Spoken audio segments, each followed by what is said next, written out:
Hey everyone, and welcome to the All It Takes Is a Goal podcast, the best place in the entire world, including all of Canada, to learn how to build new thoughts, new actions, and new results.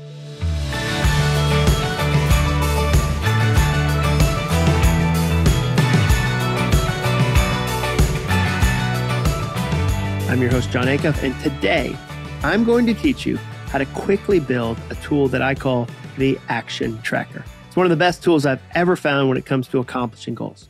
But first, let's hear a quick word from the sponsor of today's episode. Whether your engines have been running all winter long or you've been hibernating through the cold, let's talk about a food that will keep you going all season: macadamia nuts. Imagine enjoying macadamia nuts without having to go on a mission to find them among their distant cousins in the mixed nut package.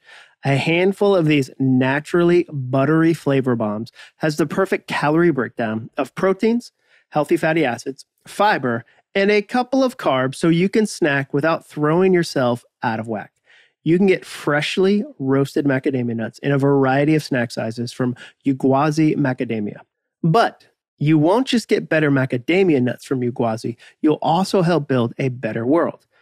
Yuguazi means knowledge in Zulu because this isn't just another nut brand. Yuguazi is a nonprofit whose primary mission is providing quality and affordable college education to African students. Yuguazi doesn't just give a percentage of profits to charity. All the profits from their 14,000 macadamia nut trees and their freshly roasted macadamia sales belong to Yuguazi International Christian University, a fully accredited nonprofit and Christian university in the Kingdom of Eswatini. Order your next snack from buymacadamias.com. That's BUYMACADAMIAS.com. When you use the code Jon Acuff, let's spell that too. That's JONACUFF. You'll get a free snack size package of roasted and lightly salted macadamia nuts with any order. That's buymacadamias.com. Use the code Jon Acuff. You can help build a better world while enjoying a healthy yet tasty snack of Yuguazi macadamia nuts. All right, let's jump right into today's episode. In last week's episode, I told you that goals are not easy, but they are simple. I don't know if you've ever heard that before, that something is not easy, but it is simple. I don't know who first said it. It was probably Benjamin Franklin or Abraham Lincoln or Rick Ross. Somebody definitely said that first. It was not me. But it's true. Goals are one of those things that they're not easy, but they are simple. In fact, every goal is based on 4 simple factors. Number 1, your results. Number 2, your actions. Number 3, your time. Number 4, your motivation. The results are what you want to happen, the finish line in your goal, what you're aiming for. The actions are the steps you're going to take. What are you actually going to do to make that thing happen? The time is your deadline, how long you work on it, how you manage your calendar, your clock, and your motivation is your passion, your fuel, your drive, your why. It's what keeps you going. If your goal failed, chances are one of those 4 components, or maybe multiple of those components, weren't in play. If your goal succeeded, all 4 of those were humming along. Last week, we did a deep dive into how to make sure your goal has the best kind of results. If you haven't listened to that episode yet, definitely check it out. We'll link it in the show notes. I think you'll really like it. Today, we're going to discuss that second component, actions. Now, I need to start with a bit of a confession. Here's my confession. I am easily flummoxed, which, by the way, is such a great word, but it's true. I'm easily flummoxed. It does not take much to stop me in my tracks when it comes to working on a goal. The smallest obstacle can knock me off course. Sometimes I feel like one of those old toy robots that shuffle their feet on the ground back and forth. They can walk, but barely. If they hit just the corner of a living room rug, they get stuck and can't move forward. It's like their feet are just shuffling back and forth, and then they run into an obstacle and the whole robot is ruined. That's me with obstacles for my goals. If I hit a 1-inch impediment, like just the smallest little problem, the smallest little change to the plans, the smallest little complication, I instantly am like, you know what? Screw it. This goal was dumb anyway. I'm out. Now, I've been working on that for years and years and years, and I have gotten better. One of the ways that I've gotten better, one of the things that's helped me is a really simple soundtrack that encourages me to keep going. What's a soundtrack? I've talked about this a number of times. I read a whole book called Soundtracks, and a soundtrack is just my phrase for repetitive thought. Your thoughts are the internal soundtracks you listen to, and they impact your entire life because your thoughts turn into your actions and your actions turn into your results. So when I feel stuck, I say a simple soundtrack to myself. Here's what I say. Did you Google it? It's just 4 words. It's not that fancy. Did you Google it? But often, when I'm trying to tell myself or anyone that'll listen, usually my poor wife, Jenny, that some goal is impossible. It'll never work. The odds are stacked against me. This is not going to work. Like those 4 words, did you Google it, will snap me out of a funk. The truth is, most of the time, when I feel pushed into a corner, I haven't even Googled it. Now, I've made a lot of assumptions. I've maybe relied on old information from years ago.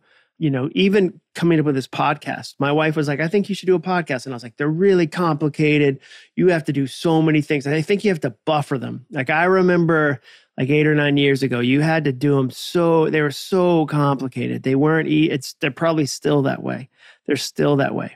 So I've made all these assumptions. I've relied on old information, and maybe I've let fear get too loud and tell me how complicated something is going to be.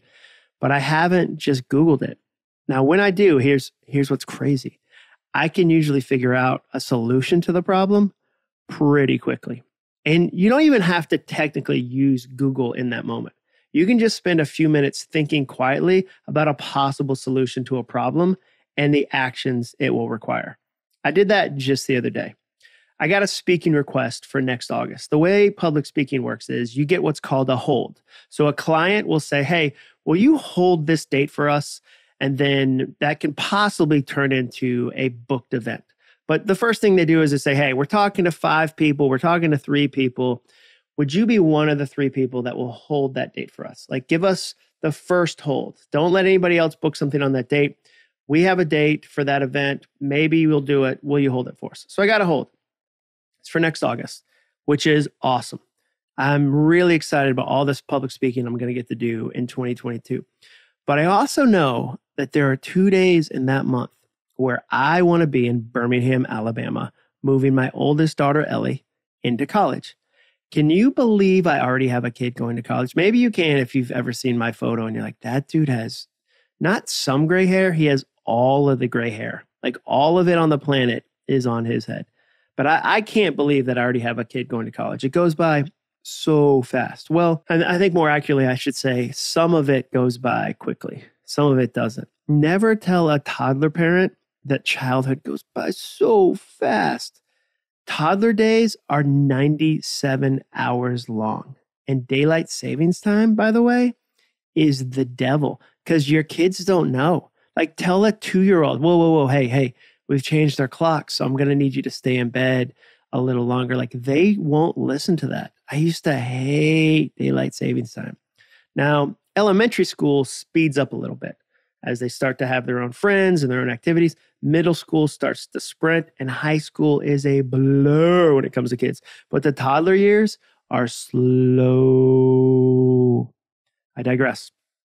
My normal habit in moments like that, when someone asks me a detailed question like, hey, can you speak in this city on this date 8 months from now, is to get flummoxed.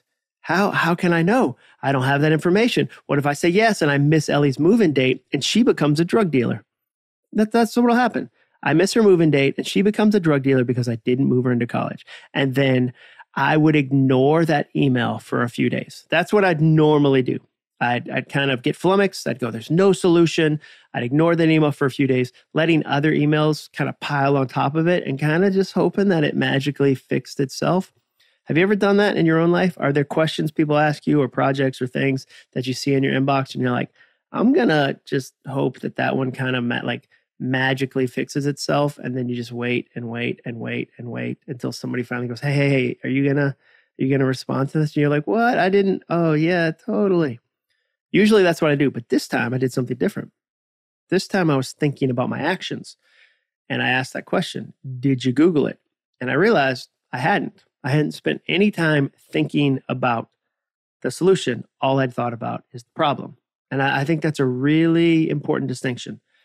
Did you think about the solution, the actions that would help you with the solution, or did you only think about the problem? It's so tempting. It's so easy to overfocus on the problem and ignore possible solutions. This time, I asked that question. Did you Google it? And I hadn't. So I sat down for a minute at most, maybe 90 seconds. And I thought, okay, what are some actions that would solve this problem? What are some of the actions that I could do? And I realized, what I need to do, I need to figure out from Sanford, the university my daughter's attending, what their move-in dates are. Okay, I need that information. Okay, how can I find that information? And I thought, John Rowland, who works at Sanford and I went to college with, and now he works there because, again, I'm so old. Like, my friends now work at the colleges that I attended. I said, I bet I could ask John Rowland. Okay, great. That's an action. Ask John Rowland. But then I was like, then I hit another impediment. And I was like, but I don't have his contact info. And I thought, but he follows me on Instagram. So then I went on Instagram and I tried to DM John Rowland. And for whatever reason, Instagram was like, nah, you don't get to DM him. And I was like, oh no, maybe it's because I don't follow him. So then I followed him and Instagram was still like, nah, for whatever reason, we've coded this in a way that you can't message this specific person. We'll give you plenty of access to people who want to sell you Bitcoin or Forex trade. We'll spam you constantly with people who are trying to tell you hey, Jill Smith helped me with my money. She is the best. Those comments are all over my Instagram posts, but I couldn't, for whatever reason, message John Rowland. So then I'm flummoxed again. I'm like, oh no. But then I realized, wait a second. My friend Amy Fenton, she probably has John Rowland's contact info. She knows John. So I asked her, I just texted her, took 2 seconds. She's like, yeah, here it is. She sends me back his contact info. I text him the question, but then I realized, okay, he didn't respond. Maybe that's his old number. So then here's the crazy thing. I just Googled his name and his email address. And because he works at a big university, he had it posted online. I sent him an email. He immediately wrote back and said, yeah, let me figure that out for you. Within an hour, it was like, here's the dates. I then got to respond to the client and say, I can do that event. Fantastic. It was a small little series of actions. So if you came up to me and said, John, I know what results I want. Here's my goal. I know what the results are, but it's impossible. It's not working. I don't know what to do. I would say to you, tell me about the 5 actions you did. Tell me about the 5 physical actions you did to solve this problem or accomplish this goal. And if you told me, well, I haven't really done any.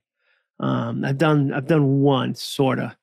I would tell you, go back and do 5 actions. Go back and at least do 5 actions. It reminds me of a story I heard Gary Goldman tell. Gary Goldman, if you've never listened to him, is an amazing comedian. Look up his state abbreviations bit that he did. We'll link that in the show notes. Let me make a note of that. We're going to link Gary Goldman state abbreviations in the show notes. I think he did it on Conan, state abbreviations. Yeah, we'll link that because it's so perfect. But I heard him on another podcast saying that his mom used to say to him when he didn't want to go out, say there was some social event that he didn't want to go to, she'd say, just give it an hour.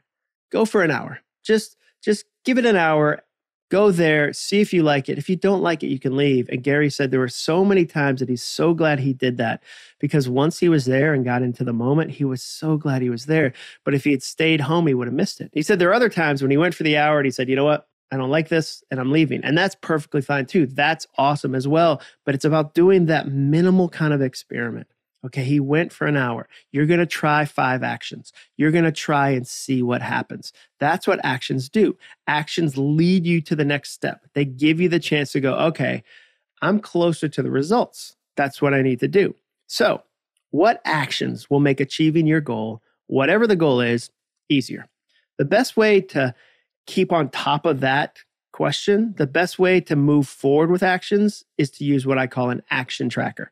It's a simple paper-based chart that helps you keep a visual focus on the actions you're building into your life. So many people have done versions of this. This is something that so many people have done for years and years and years and years. And I think it's really, really helpful. To build an action tracker, all you need is a notebook, a pen, and a ruler. Heads up, if you buy a metal ruler and you travel with it in your carry-on bag, you get to be searched at every airport. So you might want to invest in a plastic ruler. I'm just saying, TSA gets real tricky about when you try to travel through the metal detector with what looks like a saber. Just a heads up. So once you have your supplies, the next step is to create a list of actions that will make it easier to finish your results. The actions can be anything as long as it can be accomplished every day. You wouldn't write a book on your list. That's not an action. You wouldn't write finish my dissertation. You wouldn't write grow my net revenue by $1 million. Those are all big goals. You would instead write something like spend 30 minutes working on my book, or do 3 cold calls every day, or read 10 pages of a book I'm researching. They have to be daily things you can do, daily actions. Here are some actions that I've tracked in my own life. Making my bed every morning. I decided, you know what? I'm going to make my bed every morning. Another one was taking vitamins. I want to figure out, okay, I want to be taking vitamins deliberately every morning, or saying morning affirmations, or encouraging one person a day, flossing my teeth, reading 10 pages, drinking 64 ounces of water. You can tell these relate to some of the micro goals. I love to take micro goals, an episode we did a few episodes ago, and track them. And you'll notice that all of those actions are all over the place. That's what's fun about an action tracker. You can apply it to any goal in your life. Just brainstorm a big list. So you start with your results. Here's what I'm trying to do. And then you go, what are the actions that are going to get me there? Here are a few prompts that you can use to come up with some actions. Prompt number 1, people who are successful at this type of goal always do blank. Let me say it again. People who are successful at this type of goal always do blank. For instance, let's say that one of my big goals, my results, was to grow this podcast. I was excited about it. I wanted to get more listeners. I want to grow this podcast.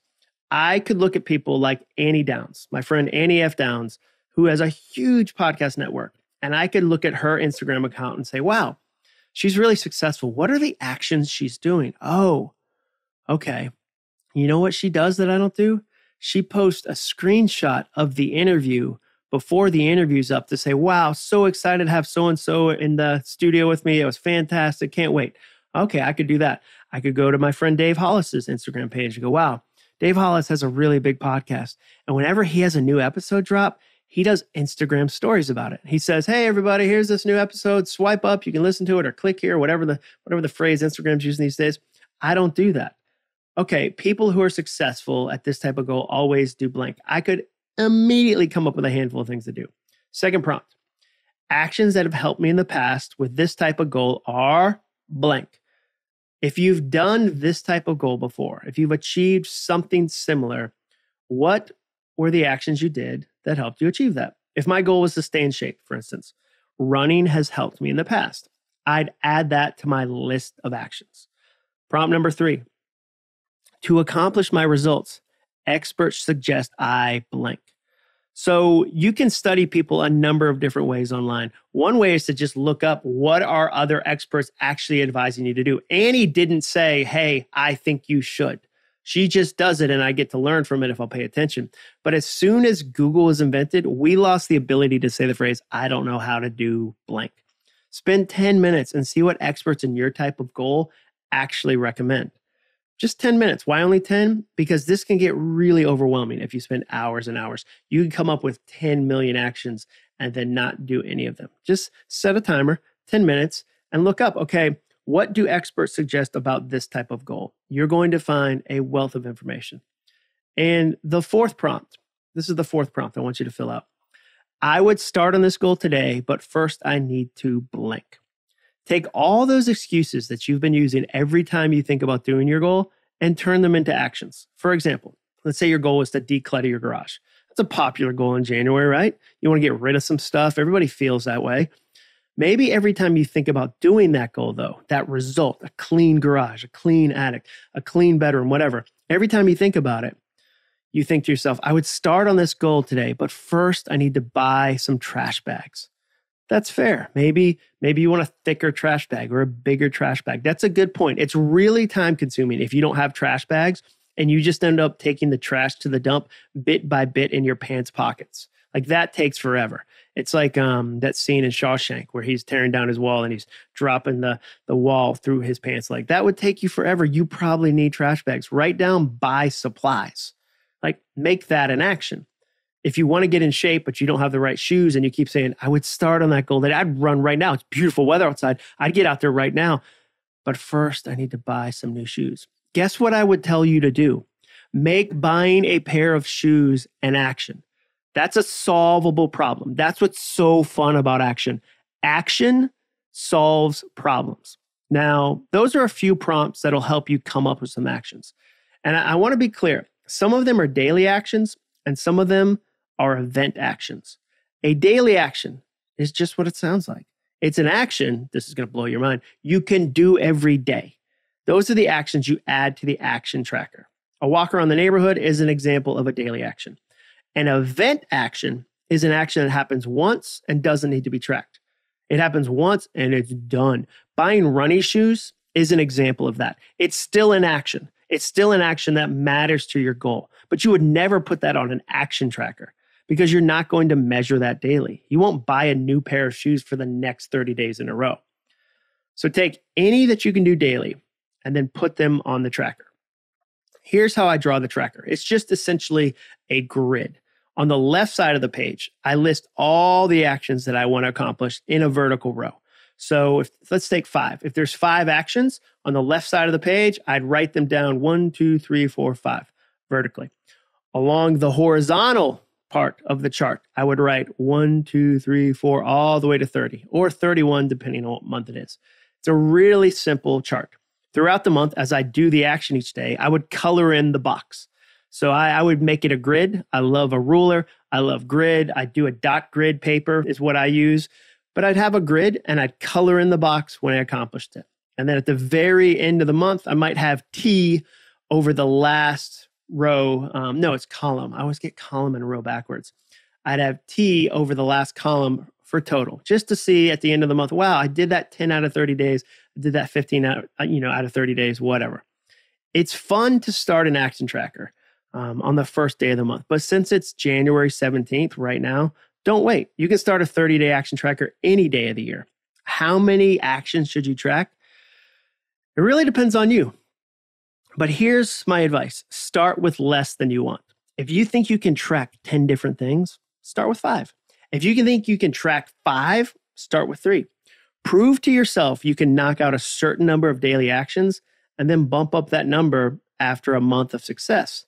Does this sound like a very nerdy thing to do when it comes to goals? So I'm going to draw a chart, John, and it's one side is going to have the actions and the other side is going to have the days, and I'm going to track it and color in the boxes. Does that sound nerdy? Of course it does. But I've told you over and over again that I'm a goal nerd.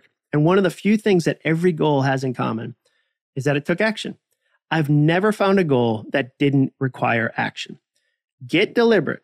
Add some intentionality to how you look at your goals. Lean into actions, and you'll be surprised how much more enjoyable all your goals become.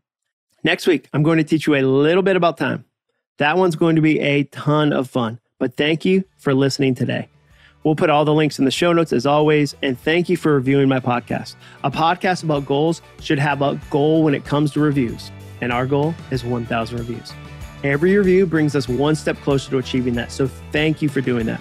Please make sure you subscribe or follow so that you don't ever miss another episode.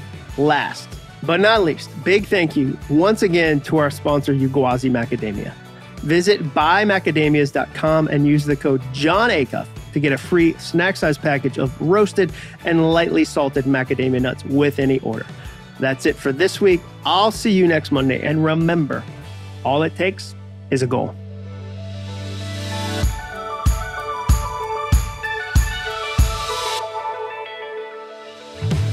Thanks for listening. To learn more about the All It Takes Is a Goal podcast and to get access to today's show notes and exclusive content from Jon Acuff, visit acuff.me/podcast. Thanks again for joining us. Be sure to tune in next week for another episode of the All It Takes Is a Goal podcast.